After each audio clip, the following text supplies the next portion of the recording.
They called her just a temp. That's what the staffing coordinator said when Rachel Torres arrived at Mercy General on a Tuesday in late September, her paperwork still warm from the printer, her scrubs creased with the sharp folds of something fresh from packaging. She didn't flinch. She didn't correct him. She simply took the assignment sheet, noted the night shifts highlighted in yellow, and walked toward the supply closet to begin her first evening. They didn't know that her hands, the ones pulling sterile gauze from plastic sleeves with mechanical precision, bore scars that looked like shrapnel patterns if you studied them long enough under fluorescent light. They didn't know that the way she positioned her body at every nurse's station, never turning her back to the door, never standing with her arms crossed, was something she'd been doing for 22 years. 3 weeks into her temporary assignment, Rachel Torres moved through Mercy General's night shift like she was trying not to cast a shadow. The hospital smells like antiseptic and desperation under fluorescent lights that hum in B-flat. Houston's humidity presses against the windows in the ICU ward, turning the glass into a mirror that reflects nothing but exhaustion and the pale blue glow of monitor screens.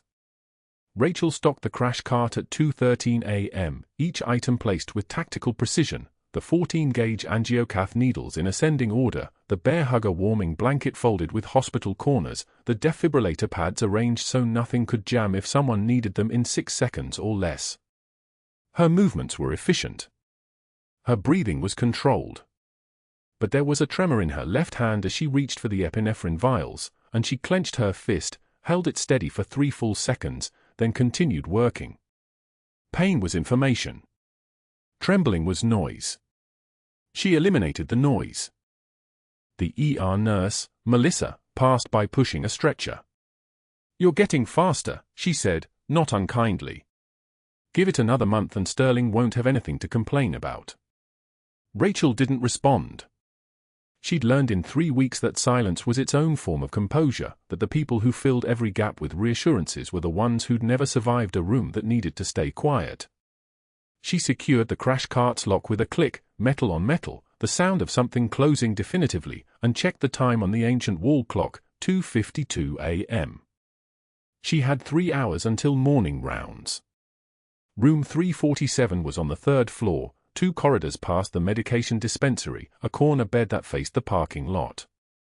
Rachel had been assigned to check vitals there twice during each shift. The patient was Marine Lance Corporal Derek Vance, admitted 11 days ago with a shrapnel wound to his neck and throat sustained in Ramadi 5 months prior. The shrapnel remained, wedged against structures the surgeons wouldn't name, pressing against vocal cords that had stopped working sometime between the explosion and the field hospital. Now he sat upright every night, always upright, never sleeping as far as anyone could document in the nursing logs.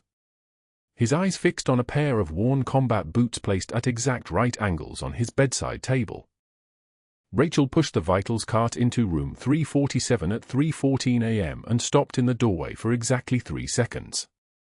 Something flickered across her face, not recognition, not surprise, something older and deeper than either of those, something that lived in the part of her brain that still heard distant helicopters and smelled copper and diesel fuel. She forced her expression blank. She'd been trained to do this. She'd been trained to do a lot of things. The Marine didn't acknowledge her entrance. His eyes didn't move from the boots. They were desert tan, scuffed at the heel, the laces frayed at the aglets like they'd been tied and untied 1,000 times. The left boot had a small discoloration near the toe, something dark that might have been blood or might have been mud from a place where the difference didn't matter much anymore. Rachel moved to his bedside and began the routine: blood pressure cuff, pulse oximeter, temperature probe. Her hands moved on their own, muscle memory taking over, the kind of automatic competence that comes from having done the same thing in far worse conditions with far fewer resources. BP 118/72. O2 sat 98%. Heart rate steady at 68. She recorded everything in the electronic chart, her fingers clicking across the keyboard with the same precision she'd used to stack the crash cart. "How are you feeling tonight?" she asked, the question automatic, knowing the answer would be silence. He'd been mute for 5 months. The chart said nonverbal presentation and psychosomatic mutism secondary to PTSD, clinical language for a man who'd stopped speaking the day the explosion took his voice. Rachel waited anyway. Good nursing was showing up twice, once with the equipment, once with the willingness to wait for an answer that might never come. The Marine's eyes shifted, just barely, from the boots to her face. He studied her for a moment that lasted longer than moments usually do. Then his eyes returned to the boots, and Rachel understood that he'd seen something in her that matched something in himself, and they would never speak about it because speaking wasn't the point. She finished recording his vitals and left room 347, pulling the door softly closed behind her. Not all acknowledgements required words. The morning rounds began at 6:22 a.m. Dr. Sterling arrived precisely on schedule, his expensive shoes clicking against the tile floor in a rhythm that announced his importance before he appeared around the corner. His name was embroidered on his white coat in script so elaborate it looked like a signature, and he wore a Rolex Submariner on his wrist, a $12,000 watch that caught the fluorescent light like it was trying to start a fire. He carried the Marine's chart in his left hand and a cappuccino in his right, steam curling from the paper cup in arabesques that suggested the coffee had been made somewhere else, somewhere better. Rachel was standing at the nurse's station updating overnight incident reports when Dr. Sterling stopped beside her, his presence making the air pressure change in the way that powerful people's presence always does, like they're taking up more space than their actual bodies require. He flipped through the Marine's chart with theatrical disgust, each page turning with exaggerated slowness. 15 doctors, he announced loudly, as if the information was a punishment being delivered to someone specific. 15 surgeons have reviewed this case. 15. And not a single one will touch it. He took a deliberate sip of his cappuccino, the kind of pause that exists for effect. Insufficient insurance coverage. The man's military insurance has a $250,000 cap on surgical intervention. The shrapnel removal alone, careful work, microsurgical precision, would run $847,000. The hospital eats the difference. Nobody eats that difference. He turned a page. His tone suggested he was reading casualty statistics. So someone remind me why we're still wasting a bed on a patient nobody's going to fix. Rachel didn't look up from her incident report. Her hands remained steady on the keyboard. Her breathing remained controlled. She'd spent 22 years learning how to absorb criticism that wasn't directed at her but was. She'd learned in Ramadi that the people with the loudest voices and the most expensive watches were often the ones furthest from understanding what actually broke and how. Dr. Sterling turned toward her, and she felt his eyes the way you feel crosshairs on your back, not a physical sensation exactly, but a kind of awareness that something dangerous had fixed its attention on your location. You, he said. His voice contained the kind of casual dismissal that lands heavier than active malice. New girl. What's your name again? Rachel turned to face him slowly, the way you might face anything unpredictable, a dog you didn't know, a doorway you couldn't see around, a situation that hadn't revealed its full threat profile yet. Her voice came out steady and quiet, the way it always did. Rachel Torres, doctor. Well, Rachel, since you're the temp here, let me educate you on how things actually work at Mercy General. He held up the chart. This patient is categorized as a teaching loss. We admit him. We document him. We generate revenue from his presence without actually fixing what's broken. 15 surgeons understand this equation. Maybe you'll understand it too, once you've been here long enough to know the difference between nursing and fantasy. He took another sip of cappuccino and walked toward room 347, his expensive shoes clicking away in that same rhythm of importance. Rachel returned her attention to the incident report. Her fingers resumed their work on the keyboard. But her jaw had clenched for exactly 2 seconds. The trembling wasn't fear, she reminded herself, it was restraint, and something in her chest had recognized something true about Dr. Sterling. He saw power in every interaction, and he would never understand that the quietest person in a room was sometimes the one holding it all together. The day shift began turning over at 7:53 a.m. The morning nurse, Sophia, arrived with coffee in both hands and a tired smile. How was it? She asked, the universal night shift greeting. Rachel handed her the overnight report and the patient update sheet, her documentation meticulous as always. Room 347 is stable. Vital steady. No incidents. But that wasn't the whole truth. What she didn't say was that a Marine in room 347 had recognized her in the darkness. What she didn't say was that she'd spent the rest of her shift trying to remember how to breathe normally in the presence of a pair of worn combat boots that belonged to someone who'd been missing from her life for 22 years. What she didn't say was that everything was about to change, and she had exactly no idea what was about to walk through those doors. Dr. Sterling leaned against the nurse's station just before noon, his voice cutting across the entire floor like a blade through silk. "I give the temp nurse 1 week before she quits. Anyone want to place bets?" Two residents flanking him, Jacobson and Hayes, smirked in unison, nodding like synchronized swimmers. Rachel kept her eyes on her clipboard, pretending to review medication orders for the Marine in room 347. She could feel Sterling's gaze, waiting for her to react. She didn't. That silence, that refusal to give him the reaction he was hunting for, made something in his expression harden. By lunchtime, Sterling had positioned himself at the attending physician's table in the cafeteria, the best vantage point in the room. Rachel carried her tray past, turkey sandwich, a small cup of tomato soup, an apple. She kept her eyes forward, shoulders level. Sterling's foot extended just as she passed, barely a tap, but enough. The tray tipped. Soup splashed across the tile floor in a crimson arc, the apple rolled under a table like it was fleeing, and the sandwich landed face down with a wet slap that echoed through the cafeteria. The entire room went still. Conversations died. Utensils froze halfway to mouths. Sterling didn't look up from his phone. Clumsy. "Maybe nursing's not your calling, sweetheart." His residents erupted in laughter, the kind of laughter that sounded like permission, like applause for cruelty. 3 other attendings smiled into their food. Nobody moved to help. Rachel knelt on the tile, her movements deliberate and unhurried, and began picking up the broken pieces of her lunch. Her hands didn't shake. Her jaw didn't clench, not visibly.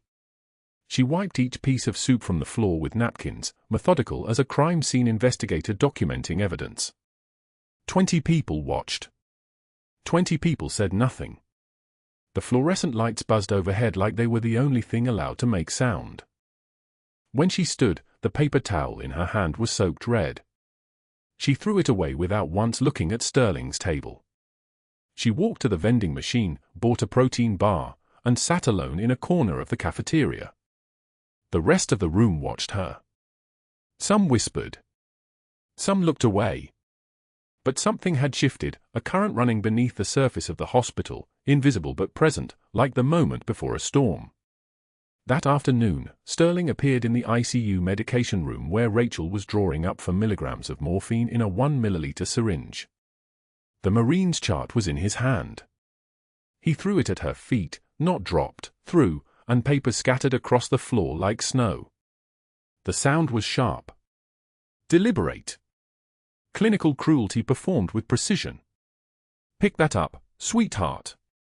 And while you're down there, explain to me why you're wasting $1,200 a day on a patient who can't even speak to say thank you." Sterling's voice was poison in a pleasant tone. He's got no insurance. No advocates. And 15 doctors, I counted them personally, documented every refusal, have already said this surgery is a liability nightmare.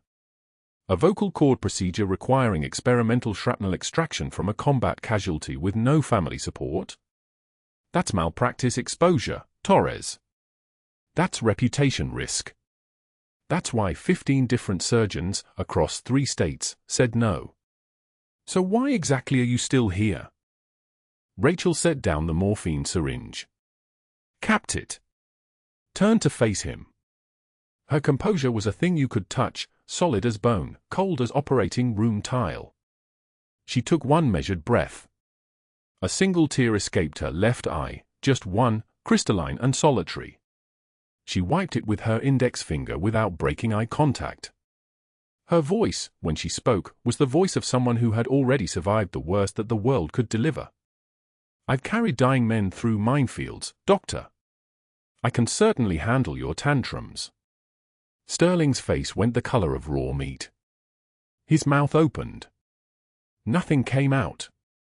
What came out was silence instead, the kind of silence that changes the temperature of a room. Rachel picked up the scattered chart, tapped the pages into alignment against her thigh with a sharp snapping sound, and walked past him. Not around him. Past him. Her shoulder didn't touch his, but it was close enough that he felt the current of her movement. Close enough to register that he had just attempted to break something that was not breakable. She could hear him breathing hard behind her. Could hear him say something that never quite formed into words. She didn't turn around. Words spread through Mercy General like an infection, but not the kind Sterling had intended to cultivate. By 3 o'clock, 2 nurses who had been avoiding her suddenly began appearing at the medication room. By 4, a respiratory therapist named Marcus pulled her aside in the stairwell and whispered, "That was the most badass thing I've ever seen. Seriously. You good?" By 5, one of the older nurses, Patricia, who'd been at Mercy General for 19 years, stopped Rachel at the time clock. "Don't let him push you out. Whatever he says, don't listen. We've seen his type before. They're all the same until someone stands up to them. Then they break." Rachel nodded but said nothing. She was thinking about the Marine in room 347. She was thinking about those boots, the worn leather, the scuffed toes, the way they'd been placed at his bedside like a prayer. She was thinking about the way his eyes had locked onto hers that first night, searching for something in her face that he couldn't quite place but desperately needed to find. That evening, around 8 o'clock, she was restocking the crash cart on the second floor when she heard Sterling's voice echoing from the stairwell. He was on his phone, and his voice carried the particular arrogance of someone who believed himself unreachable. Rachel's hand stilled. The medication vials in her grip became very still. "The Marine needs experimental shrapnel extraction from his vocal cords, I understand that," Sterling was saying. "But Biocorp Surgical pays us $12,000 per case for exclusive vendor contracts. If we bring in an outside specialist for a one-off procedure, the entire kickback arrangement gets audited. So we documented 15 refusals, all citing insurance issues. Let the VA deal with it after he's transferred, if he survives that long. His problem becomes their problem. Clean." The voice on the other end of the line said something Rachel couldn't hear. Sterling laughed, a sound like breaking glass mixed with satisfaction. "Exactly. Exactly right. We protect the arrangement, he becomes someone else's liability, and nobody asks questions. I have the refusals documented in writing. 15 different surgeons. Ironclad. Let's get lunch next week and celebrate." Rachel's hand tightened on the crash cart's handle until her knuckles went white. The medication vials clinked softly against each other, the only sound she made. She finished restocking in complete silence, her movements precise and efficient, each item placed with surgical exactness. The truth had just crystallized. The Marine's condition wasn't impossible. It was inconvenient. It was an obstacle to profit margins. It was a liability that someone had decided, collectively, was easier to bury than solve. She finished her shift at midnight and went directly to room 347. The Marine was awake, he always was, his eyes fixed on those boots like they were the last true thing in a world full of lies. Rachel pulled the chair close and Saturday. The monitors beeped their steady rhythm around them. Beep. Beep. Beep. The sound of a heart that kept beating despite everything conspiring against it. "Ramadi," Rachel whispered. "2nd Battalion, 2004. I know who you are." The Marine's entire body went rigid. His eyes snapped to hers, wide, disbelieving, searching. His hand trembled as he reached for the notepad on his bedside table, fumbling with the pen. His writing was slow, deliberate, the letters formed by someone whose hands hadn't held a writing instrument in years, * blue door. "You pulled me out. Age 8. Rachel's composure cracked, just for a moment, just enough to let the air out that she'd been holding for 22 years. "I was ordered to disappear after that operation. Officially, I don't exist. The military erased my records. They told me never to surface, never to contact anyone from that unit, never to acknowledge what happened that day. She touched the boots, just one finger against the leather. "But I remember you. I've always remembered you." The Marine's eyes filled with tears. His hand moved across the notepad again. "You saved my life. I joined Marines because of you. Rachel stood. Her jaw was set like iron. Her voice, when she spoke again, had dropped an octave, the voice of someone no longer pretending to be anything less than what she was. "Then I'm not letting you die because of a billing scheme. Not today. Not on my shift." The stairwell door swung open on the third floor and Rachel paused mid-stride, her hand still gripping the crash cart. Through the metal railing above, Dr. Sterling's voice filtered down, sharp, commanding, the kind of tone that turned hospital corridors into boardrooms. "I need those 15 refusals documented," he was saying. The phone pressed against his ear caught the fluorescent light as he climbed. "Every single one. When the board asks why no surgeon will touch this case, I need names and reasons locked down." Rachel didn't move. The crash cart settled against her leg with a soft metallic whisper. Footsteps echoed upward, Sterling ascending, his leather shoes clicking against each concrete step like a metronome counting down something she couldn't yet name. She forced herself to continue moving, pushing the cart toward the medication room before he could round the corner and see her standing frozen in the stairwell's cold mouth. But the number stayed with her. 15. Not 3 refusals. Not 5. Exactly 15 doctors had declined to operate on the Marine in room 347. That evening, Rachel accessed the hospital's surgical request database during her break, her fingertips moving across the keyboard with practiced efficiency. The screen glowed pale against her face in the dimly lit records room, casting shadows beneath her eyes. Each entry was there, a digital graveyard of rejections, each one stamped with a timestamp and a surgeon's name. Dr. Matsuda, refused. Dr. Chen, unavailable. Dr. Holloway, declined per hospital policy. The list scrolled down like an indictment. 15 names. 15 refusals. All within a 72-hour window. All with slightly different language but unmistakably coordinated. The shrapnel embedded near the Marine's vocal cords was operable. Rachel had verified this herself by pulling 3 journal articles on similar cases, cases where surgeons had taken the risk and saved lives. Yet something had moved through this hospital's surgical department like a silent alarm, clearing the field, ensuring no one would volunteer. She sat back in the plastic chair. The fluorescent overhead light hummed its endless mechanical prayer. What they didn't know was that Rachel had spent 14 years reading encrypted communications, had trained her eyes to spot patterns that civilians never even perceived. This wasn't coincidence. This was architecture. Someone had designed this refusal. The next afternoon, Rachel was filing discharge paperwork when she heard Sterling's voice drift from the administrator's office, his golf partner's office, the one with the mahogany desk and the framed photographs of board meetings. The door was propped open. She moved closer, a chart in her hands, invisible as a shadow. "The board needs to understand the financial pressure," Sterling was saying. The smugness in his voice was a live current. "Vendor exclusivity agreements require minimal case volume from outside surgeons. When we use the preferred surgical partner, the kickback covers our overhead, equipment maintenance, surgical suite upgrades, staff bonuses. It's how this hospital stays competitive." A pause. Someone else speaking, their voice too low for Rachel to catch. "The temp nurse is becoming a problem," Sterling continued. "She's spending too much time with the Marine. Reviewing his chart. Asking about experimental protocols. If she pushes this surgery, if she convinces anyone to take the case, the whole arrangement unravels. The board chairman knows what happens then." Rachel's hand tightened on the chart until the edge bit into her palm. Pain was information.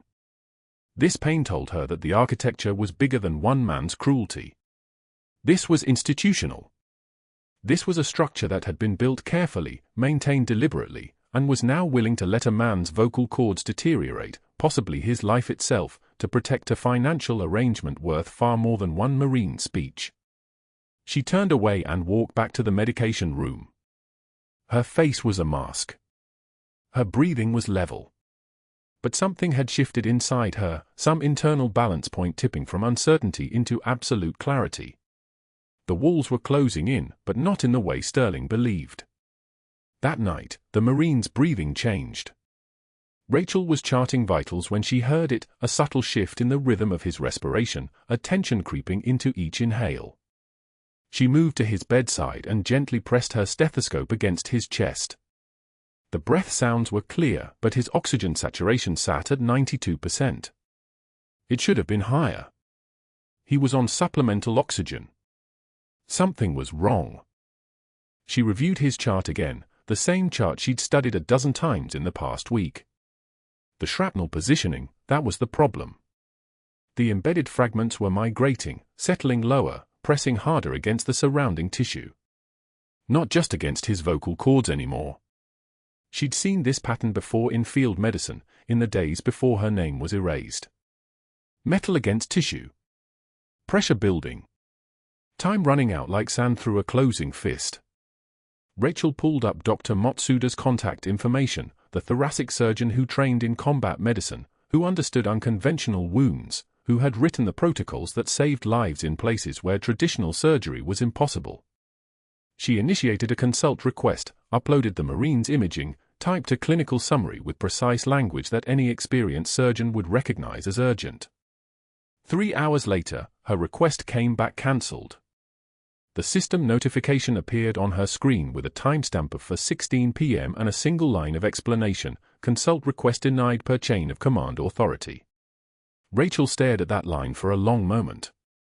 Then she closed the laptop.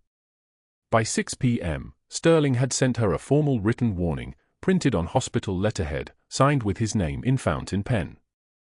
The language was surgical. Bypassing chain of command in surgical consultation requests violates hospital protocol. This constitutes insubordination. Further violations will result in immediate termination. The warning was dated and timed, logged into the system before Rachel even saw the physical copy, which Sterling placed on her station with a smile that never reached his eyes. "Just keeping everything documented," he said softly.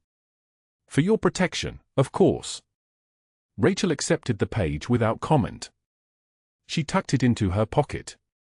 Her voice, when she spoke, was flat and level. "Understood, Doctor." She was becoming someone he didn't recognize. Good. At 11 p.m., the Marine's oxygen saturation began its descent. Rachel saw it first on the monitor, 91, 89, 88, each number a step down a staircase into crisis. His lips were beginning to pale. His eyes, those eyes that never left the combat boots, were widening now with the primal knowledge that something was breaking inside him. Rachel moved. No hesitation. No permission. She disconnected the standard oxygen and replaced it with a high-flow system, a non-rebreather mask that would deliver 95% oxygen directly to his lungs. The Marine's chest expanded deeper, grateful for the intervention, but she could see in his face that it wasn't enough. The shrapnel was doing its work, pressing against something vital, compromising his airway from the inside. She paged the on-call surgeon twice. Once at 11:03 p.m. The second time at 11:08 p.m. The messages went into the ether. No response. No callback. No surgical team mobilizing. Rachel moved through the hospital corridors like someone sleepwalking through a predetermined path. She knew exactly where Sterling would be at this hour. She'd watched his patterns for 3 weeks, the way he spent his late nights reviewing paperwork in the doctor's lounge, the soft leather chair where he sat with his feet propped on the ottoman, the reading glasses he'd push up into his hair when he was thinking about money or power or the ways to keep both. The lounge door was heavy. She pushed it open and the hinges moved silently on their bearings. Sterling looked up from his desk, irritation flickering across his face before he registered who had entered his space. "What?" "His crashing," Rachel said. Her voice sounded like it was coming from underwater. Deep. Cold. Final. Marine in 347. Oxygen saturation dropping. Shrapnel shifting position. We need to move him to surgery now. Sterling removed his reading glasses with deliberate slowness. He didn't stand. He didn't move. He simply looked at her with an expression that suggested she had just asked him to perform an act of spectacular stupidity. The on-call surgeon will handle it when he's available, Sterling said. His voice was almost bored. You're overreacting. It's a temp assignment, Rachel. Don't get emotionally involved. What happened next was the sound of Rachel's own voice transforming into something he had never heard before, not from the deferential temp nurse who accepted his insults in silence.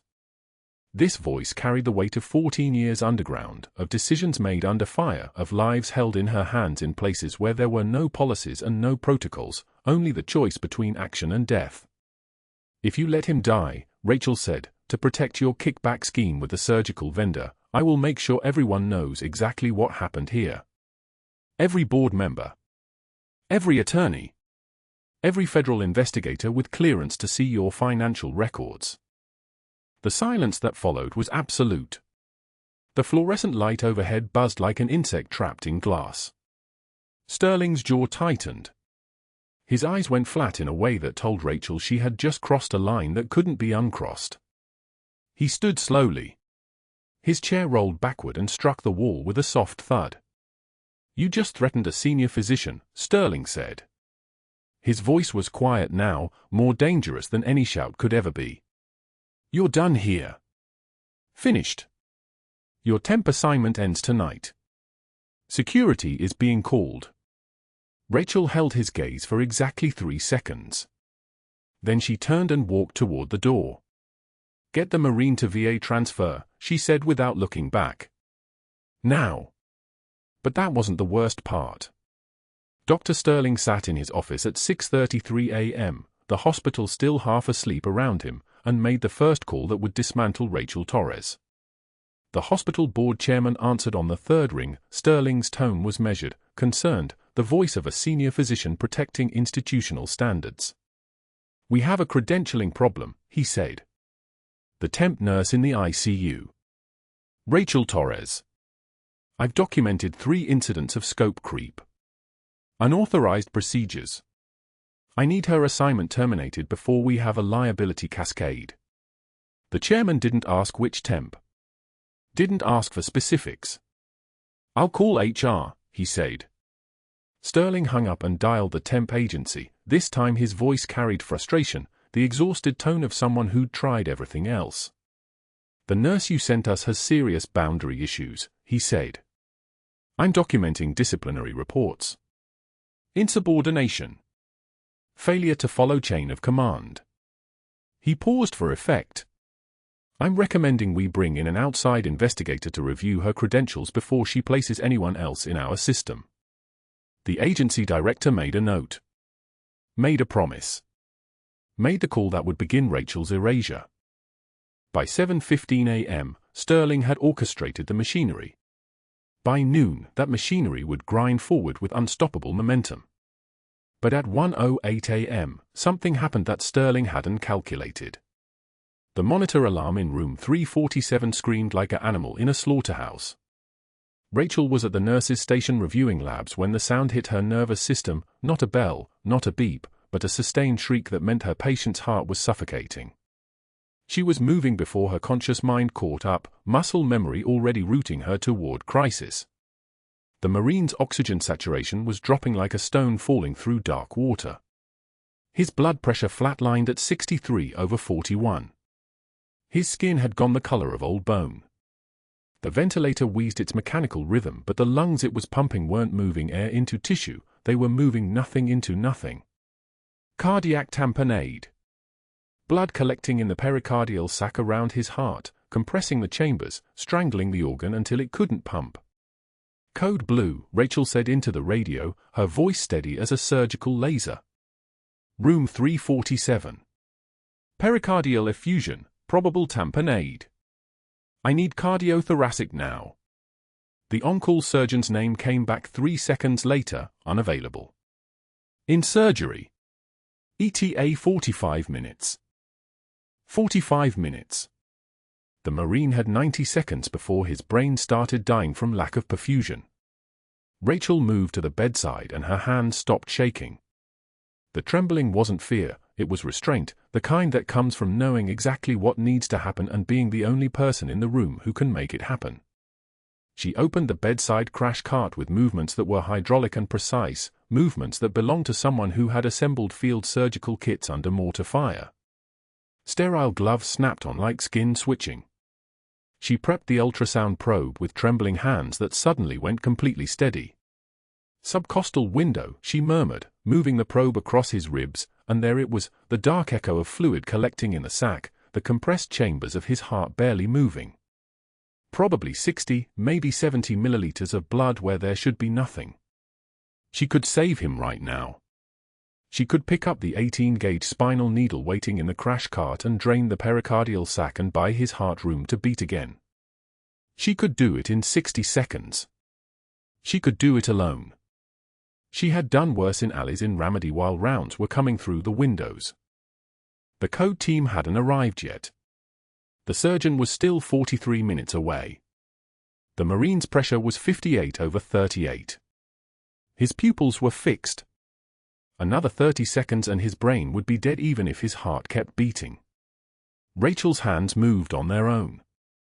The needle went in at the 5th intercostal space, subcostal approach, guided by ultrasound, and she felt the subtle give of tissue parting, the sudden release of pressure as the needle entered the pericardial sac.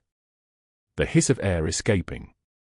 Blood-tinged fluid rushed into the syringe, dark red mixed with serum, the color of a body trying to kill itself. 60 milliliters. 70. The monitor's shriek changed pitch. Not stopping, but changing. The pressure climbed, 68/44. 72/48. 76/50. His eyes opened. They found hers and held them for 1 second, a second that lasted years, a second that confirmed everything he knew and everything he'd carried through 20 years of silence. He recognized her. She had pulled him from the rubble once. She had just pulled him from the grave. Rachel withdrew the needle with steady hands and began documenting on the chart, emergency needle aspiration, pericardial effusion, 65 milliliters drained, patient stabilized, vitals improving. The code team burst through the door 30 seconds later to find their patient conscious, his pressure climbing, his oxygen saturation normalizing, a Marine who should have been dead lying very still with eyes that were focused and present. "What happened?" the attending asked. "He crashed," Rachel said. "I drained the sac. Pressure was gone. He needed it now." The attending looked at the chart. Looked at the patient. Looked at Rachel. "You performed a pericardiocentesis without attending physician authorization." "I performed it without authorization," Rachel said, "because the attending surgeon was unavailable and your patient was going to die in the next minute. Pain is data. So is a monitor alarm. I read both. But that wasn't the worst part." By 7:08 a.m., Sterling had the ammunition he needed. He called the board chairman again. "The temp nurse performed an invasive procedure on a patient without physician authorization," he said, his voice tight with what sounded like betrayal. "She drained fluid from around the Marine's heart. It's not within her scope of practice. It's reckless. It's grounds for immediate termination." He paused. "I have it documented. The attending's note is in the system." By 8:15 a.m., the hospital administrator had been looped in. By 10:53 a.m., legal had reviewed the incident and determined that whether or not the procedure saved the patient's life, it was indeed unauthorized. The safety protocols existed for a reason. Liability had to be addressed. The assignment had to end. Sterling had orchestrated it perfectly, saved the patient with her own hands, which meant she'd given Sterling the legal grounds to fire her for it. Save him and lose everything. Let him die and keep your job. She'd chosen the same thing she always chose. The patient. At 1:36 p.m., security came to her locker. "Dr. Sterling requested that we escort you out," the guard said. His name was Martinez and he wouldn't meet her eyes because he already knew. Everyone knew by now. The Marine was alive. The temp nurse had saved him. And the hospital was firing her anyway. The walk to HR took 43 seconds. The director, a woman named Patricia with apologetic hands, read from a script that had been prepared for her, unauthorized invasive procedure. Violation of scope of practice. Your assignment at Mercy General is terminated, effective immediately. Did the patient survive? Rachel asked. Yes, but that's not. Then the procedure was appropriate, Rachel said. Everything else is paperwork. They gave her 10 minutes to pack her locker. She placed the items in a cardboard box with the care of someone folding a flag. A cracked mug that read "A World's Okayest Nurse," a gift from a roommate 7 years ago, chipped on the handle, stained with coffee that had years of memories in it. A dying succulent in a ceramic pot that she'd bought from a hospital gift shop 2 months ago with the same intention she'd had to water it, present in theory, absent in practice, just like everything else in her life. And the photograph. Ramadi, November 2004, 12 Marines and 1 Navy corpsman kneeling in formation in front of a building with a flag patch barely visible in the corner. Her face was there, younger, and the faces of 22 other people, most of whom were now either dead or pretending she'd never existed. Security walked her to the employee entrance. The September afternoon was hot, the kind of Houston heat that made the asphalt shimmer and the air taste like electricity. By 6:41 p.m., Rachel was standing at a rain-soaked bus stop on Holcomb Boulevard, the box growing soggy in her arms because the weather had turned and the rain was the kind that came without warning, sudden, aggressive, biblical. The cardboard was disintegrating. The coffee-stained mug was visible through the box's dissolving side. Behind her, ambulances continued pulling into Mercy General's bay. Behind her, somewhere inside the building, the Marine was alive and talking for the first time in 8 years. His voice was raw, the vocal cords healing around the shrapnel Sterling had kept buried, but he was speaking. Speaking words that no one would listen to because Rachel had already been erased. In his office, Dr. Sterling sat in the dark, doors locked, and began the work that would either save him or bury him. He pulled up her personnel file and opened the termination documentation. The script had been clear: eliminate her completely. Not just fire her. Erase her. He began typing, his fingers moving with the precision of someone committing fraud but also committing it for his own survival. He backdated the termination documents to 3 days before she'd even been hired. He altered the hiring records to show that she'd never passed her credentialing verification. He created a fabricated disciplinary report that claimed she'd worked without proper licensure. By 11:27 p.m., he had constructed an alternate reality in which Rachel Torres had never existed at all. What he didn't notice was the prefix on her social security number, the kind that only appeared in certain government databases, the kind that generated automatic flags in federal systems. The kind that meant every document he was falsifying was now part of a paper trail that led directly to the Pentagon. 3 days later, that trail would open like a door, and everything Sterling had built would walk through it in formation. Rain hammered the parking lot like artillery fire, and Rachel Torres stood at the bus stop with a cardboard box that smelled like stale coffee and broken promises. The box was collapsing at the corners, the kind of deterioration that happens when something's already dead but hasn't admitted it yet. Inside, a cracked mug from the third-floor break room, a succulent with brown leaves curling inward like hands giving up, and a photograph so faded the faces of her Ramadi unit were almost ghosts. 20 years she'd carried that photo in different lockers, different cities, different lives. Now it lived in a box headed to a bus that would take her nowhere that mattered. The rain soaked through her scrubs. She didn't move. Just stood there in the intersection of Houston and Forgotten, watching Mercy General's lights blur through the downpour like distant stars she'd never reach again. 3 days. That's what Sterling had given her, 3 days between the moment she'd saved the Marine's life with her hands in his chest cavity and the moment security escorted her through the lobby with that cardboard box, her access badge already deactivated, her name already being erased from the system with the same methodical precision that a surgeon uses to remove a tumor. The bus arrived at 4:52 p.m. She got on. Didn't look back.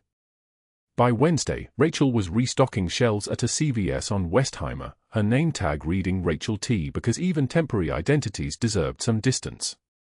The fluorescent lights hummed their mechanical lullaby, and her hands moved with the same tactical efficiency she'd once used to organize crash carts, bandages here, saline there, surgical tape aligned in columns like soldiers standing watch. The antiseptic smell of the pharmacy department seeped into her scrubs, her hair, her skin. But she had no clearance to use that antiseptic anymore. Wasn't qualified. Wasn't a nurse.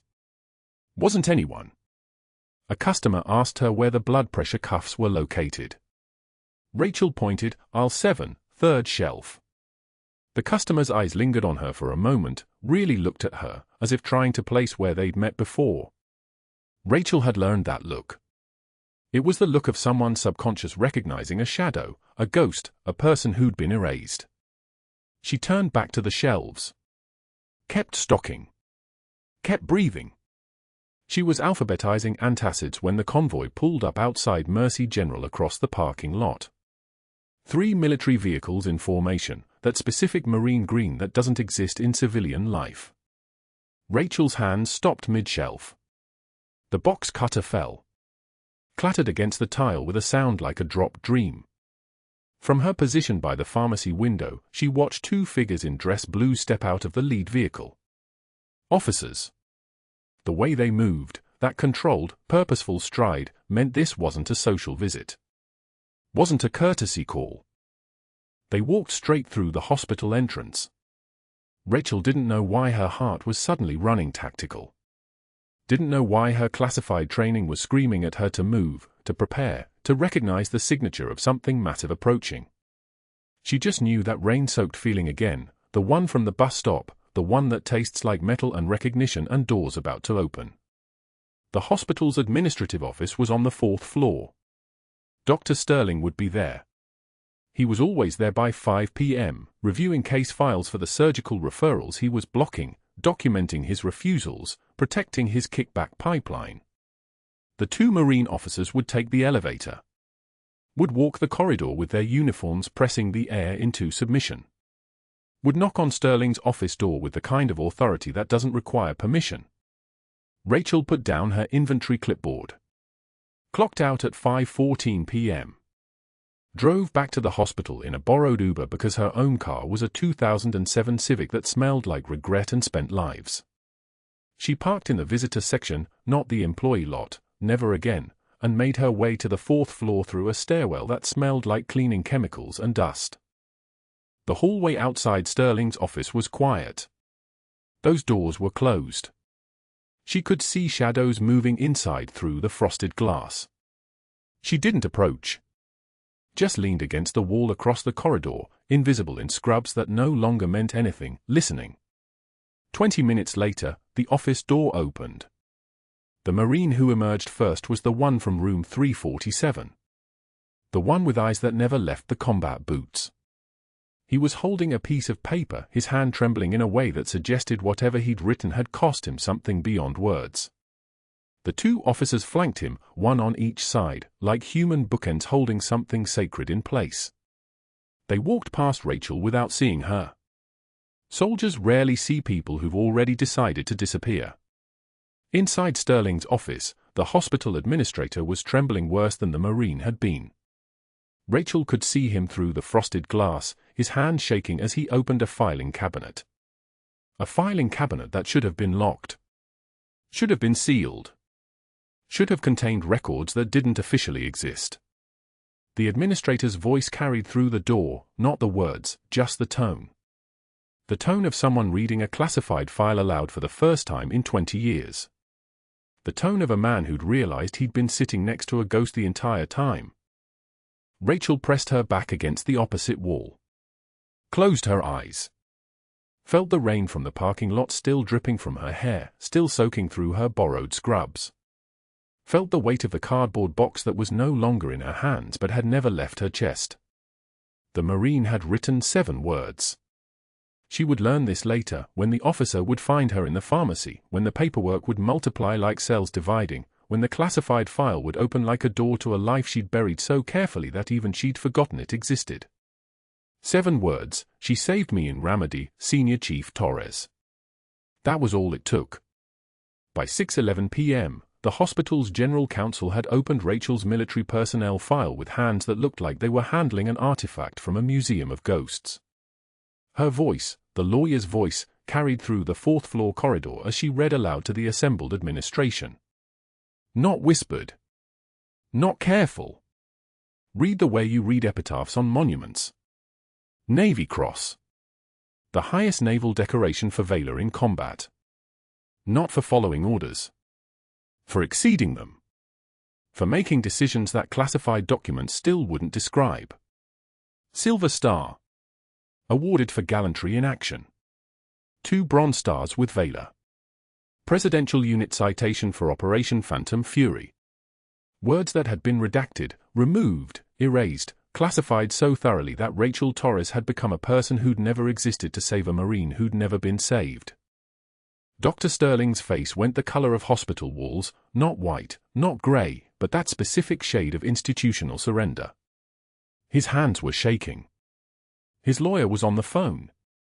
His career was becoming a verb tense that no longer applied. The officers didn't wait for explanations. Didn't wait for Sterling to construct a narrative or summon allies or activate the network of board members and surgical vendors he'd cultivated like a garden of complicity. At 7:23 p.m., FBI agents arrived in the lobby. Not local police. Federal. The kind of authority that doesn't negotiate with hospital boards or care about surgical kickback schemes until they do, until they care very much, until they care so much that evidence becomes a physical thing that can be held and counted and entered into records. The lead FBI agent entered Sterling's office with a laptop that contained 7 months of investigation. BioCorp Surgical. Exclusive vendor arrangements. Medicare fraud patterns. Recorded phone calls where Sterling had explicitly discussed treating the Marine's case as medically feasible but financially inconvenient. Emails documenting each of the 15 refused surgeons, 15 specific rejections, 15 specific dates, 15 specific instances of a man protecting his income at the expense of a veteran's life. The agent's voice was quiet. The kind of quiet that precedes collapse. Dr. Sterling, your attempt to alter Rachel Torres's personnel file using your administrator credentials created a digital trace that triggered a federal database security alert. Congratulations. You've just transformed a kickback scheme into a felony conspiracy. Sterling's lawyer started to speak. The agent raised one hand. Not angry. Not theatrical. Just a hand raised. Enough to stop the world. Security entered. Handcuffs appeared, stainless steel catching the fluorescent light like a promise being kept. The agent read Sterling his rights in a voice that sounded like the closing of a book that had been open too long. And then the walk began. Down the corridor where nurses had once trembled at his approach. Through the administrative wing where billing staff stared at their screens and refused to look up. Past the nursing station where the temp agency coordinator, the one who'd provided Rachel's fabricated references, who'd known Sterling's arrangement existed, who'd said nothing, suddenly found her keyboard very important. Down the main stairwell. Through the lobby where patients and visitors froze mid-motion, phones appearing, video beginning, the moment that would scatter across social media before Sterling's arraignment was even scheduled. A resident who'd laughed at the cafeteria incident turned away as Sterling passed. An attending who'd participated in the mockery of Rachel stared at the floor. The perp walk was slow, deliberate, choreographed by forces that understood the power of visibility, the power of being seen carrying a burden that could no longer be hidden. Outside, Mercy General's automated doors slid open with a soft pneumatic hiss. The evening rain had stopped. The parking lot steamed like something burning from the inside out. News vans were arriving, somehow they already knew, the way news always knows, the way cameras always appear when institutional failure becomes visible enough to film. Dr. Jonathan Sterling, former chief of surgery, went into federal custody with the rain still wet on the pavement and his face already becoming a news cycle, already becoming a cautionary tale, already becoming a man whose name would appear in hospital ethics seminars as the example of what happens when medicine becomes a business and business becomes a crime. By that evening, his medical license was under emergency suspension. By the next morning, it was permanently revoked. By the end of the week, he was arraigned on charges of federal fraud, conspiracy to defraud Medicare, and obstruction of justice. The hospital issued a statement about isolated incidents and full cooperation with authorities. The media issued a statement about a decorated military nurse being erased by an ambitious surgeon. Rachel Torres issued no statement at all. 2 years passed. Time works differently in redemption. It moves slower, heavier, like it's carrying more than just hours and days. Time also softens things, edges become rounder, scars fade to silver, and even the deepest wounds eventually stop bleeding. Dr. Sterling taught CPR basics at a community college in Pasadena for $9 an hour, his medical license permanently revoked, his name appearing in hospital ethics seminars not as a colleague but as a case study in corruption. He lived in a one-bedroom apartment with linoleum counters and a window that faced a parking lot. He took the bus to work. He ate lunch alone. Nobody knew his name, and that was a mercy that felt worse than any prison could have been. Rachel Torres stood in the chapel at Clear Lake in her senior chief uniform, dress blues pressed so perfectly they looked like they'd been cut from the sky itself. Her ribbons covered her chest, not all of them, only the ones that could be declassified, only the ones that wouldn't require redacted explanations. But there were enough. Enough to tell the story. Enough to show she'd been somewhere. Enough to prove she'd done something. In front of her, at the altar, stood Corporal James Raines in his dress uniform, voice restored, vocal cords healed by the experimental surgery that Dr. Sterling had refused to authorize. The VA had found the specialist Sterling wouldn't call. The surgery had worked. The Marine could speak again. When he gave his toast at the reception, his voice was clear and strong and carried the weight of someone who'd learned the price of silence. 20 years ago, he said, lifting his glass, a Navy senior chief pulled me from a burning building in Ramadi. 3 months ago, she saved my life again in a Houston hospital. The room went absolutely quiet, the kind of quiet you get when people understand they're witnessing something sacred. This woman has carried wounded Marines through minefields, performed battlefield medicine under fire, and never once asked for recognition. If you're wondering what true class looks like, it's a person who saves your life twice and then walks away without wanting thanks. To Senior Chief Torres, the woman who taught me that true class is what you do when the lights go out. The room erupted. Not applause at first, just recognition.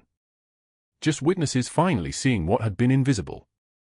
Then the applause, rolling like thunder, like weapons fire, like the sound of a world righting itself. Rachel stood with one hand over her heart, composed, her eyes steady. 20 years of disappearing had taught her how to be visible.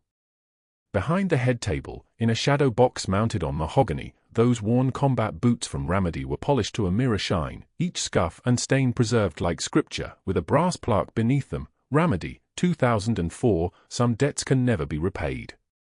The Marine caught her eye across the room. Mouthed 2 words, thank you. Rachel Torres nodded once, slow and certain, and for the first time in 20 years, she let herself smile like someone who'd finally come home. Like someone who'd spent 2 decades earning a moment of peace, and had finally arrived. Subscribe to this channel, like this video if you believed in Rachel, and comment below, have you ever been underestimated by someone who didn't know your true value?